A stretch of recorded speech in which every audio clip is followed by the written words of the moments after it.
అంటే అప్పుడైనా ఇప్పుడైనా మాకు ఎప్పటికైనా నాకు ఎవరికి ఏం అందలేదు మాకు అట్లా.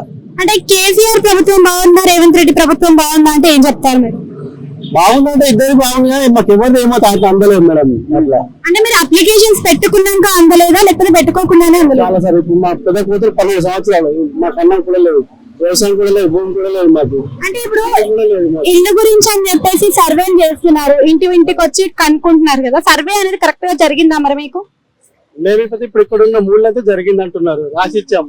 వచ్చినాడికి మనకు భగవంతుందయ్యా. మీ పేరు వచ్చింది అని ఫోటోలు ఏమైనా తీసుకున్నారా? ఆ ఫోటోలు అన్ని తీసుకెళ్లారు, రాసుకెళ్ళారు కానీ మనకు ఇంతవరకు ఫోన్లలో వస్తాయన్నారు, మెసేజ్ ఏం లేదు. చూడండి ఇప్పుడు మా ఇంట్లో కూలిపోయినాయి, దాన్ని చూపించాను, ఎవరు కూడా లేదు మాకు. అంటే మీరు ఎందుకు వస్తలే అని చెప్పేసి అడిగిన అసలు ఫస్ట్ ఎవరిని అడుగుతారు మేడం?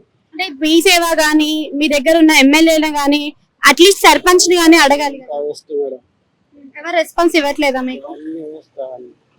చూడండి ఒకసారి మా ఇంట్లో కూలిపోయి కూడా మా ఇంట్లోకి కూడా ఆధారం లేదు.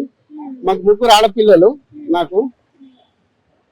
అంటే ఇప్పుడు ఉచిత పథకాలు కూడా ఇస్తున్నారు కదా, ఉచిత పథకాల వల్ల యూజ్ లేదంటారా మరి?